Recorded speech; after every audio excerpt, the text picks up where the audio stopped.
Hello friend, જય દ્વારકાધીશ, રાધે રાધે। આજે આપણે બનાવશું પનીર ગોટાળો, સુરતનો ફેમસ। તેના માટે મેં અહીંયા કડાઈમાં 3 થી 4 પાળા તેલ ગરમ કરશું। આપણે બટર ઉમેરશું, તેનો સ્વાદ સરસ આવે। અને અહીંયા આપણું બટર અને તેલ ગરમ થઈ ગયું છે, તેમાં 1 ચમચી જીરું ઉમેરી દઈશું। જીરું આપણું આવી ગયું છે। અહીંયા મેં 1 વાટકા જેટલી ડુંગળી લીધી છે, તે ઉમેરી દઈશું અને થોડીક વાર માટે સાતળી લઈશું આપણે આવી રીતે। અને ડુંગળી આપણી થોડીક સતળાઈ ગઈ છે, તેમાં અહીંયા મેં કટકી કર્યું છે લસણ, તે ઉમેરશું 2 ચમચી જેટલું। અને આ તીખી મરચી છે, તે પણ 2 ચમચી છે। અને આદુ છે, તે પણ 1 ચમચી જેટલું છે। અને અડધો વાટકો કેપ્સિકમ છે, 1 શિમલા મરચ લીધું હતું, અડધો વાટકો કેપ્સિકમ છે, તે ઉમેરી દઈશું અને મિક્સ કરી લઈશું।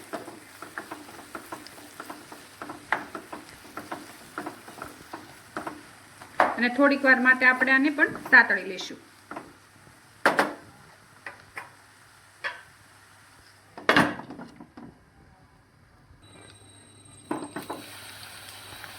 અને અહીંયા ડુંગળીની થોડુંક સતળાઈ ગયું છે। અને હવે એમાં ટમેટા ઉમેરી દઈશું। અહીંયા મેં 1 વાટકો ડુંગળી, 1 વાટકો ટમેટા લીધા છે અને અડધો વાટકો કેપ્સિકમ લીધા છે। તમારે જેટલું શાક હોય એ પ્રમાણે લેવાનું।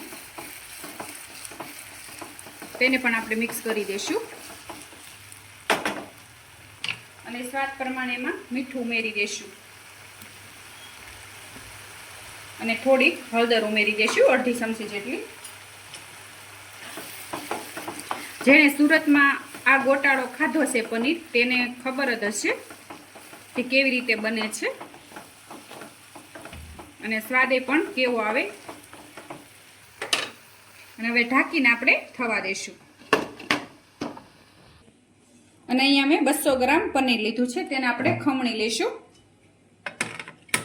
આવી રીતે ઝીણું કે મોટું, તમારે જે સાઈઝ રાખ્યું હોય એ પ્રમાણે ખમણી લેવાનું।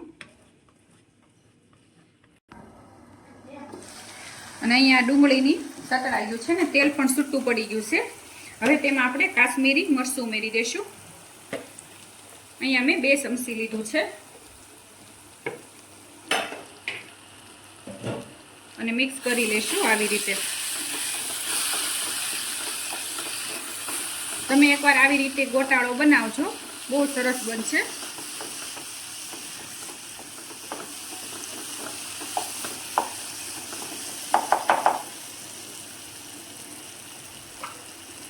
અને અહીંયા મેં પનીર લીધું છે, તે પણ ખમણી નાખ્યું છે, એ ઉમેરી દઈશું આપણે।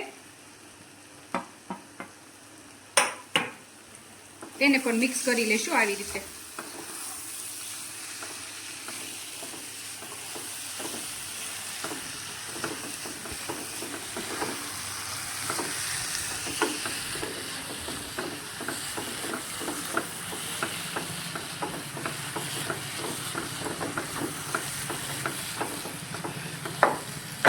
પનીર મિક્સ થઈ ગયું છે, થોડીક વાર માટે થવા દઈશું।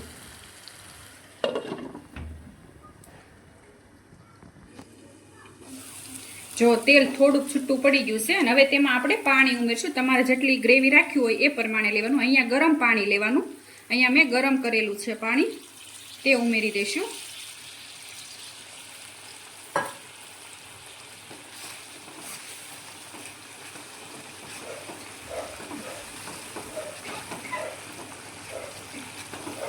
હવે તેલ છૂટું પડે ત્યાં સુધી આપણે થવા દઈશું।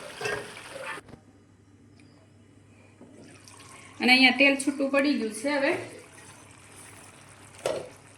તેમાં અડધી ચમચી આમચૂર પાવડર ઉમેરશું અને આમચૂર પાવડર ન હોય તો તમે ચાટ મસાલો પણ ઉમેરી શકો।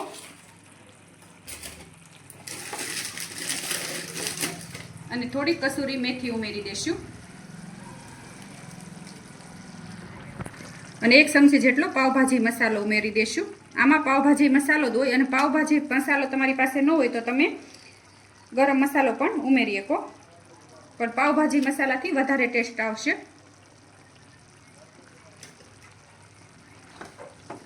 અને હવે મિક્સ કરી લઈશું આવી રીતે।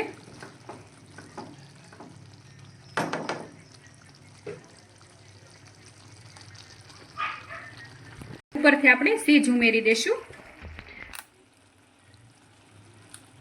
અને આમાં વધારે સીજનો સ્વાદ સરસ લાગે છે એટલે વધારે સીજ ઉમેરી દેવાનું તો વધારે સરસ લાગશે ગોટાળો.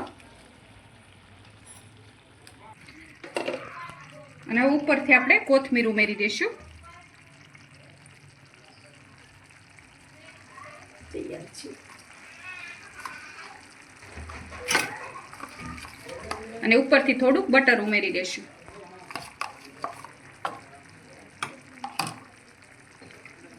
અને અહીંયા મારો સુરતનો ફેમસ પનીર ગોટાળા તૈયાર છે. અને તમને આ રેસીપી ગમી હોય તો લાઈક કરજો, શેર કરજો અને સબસ્ક્રાઈબ કરજો.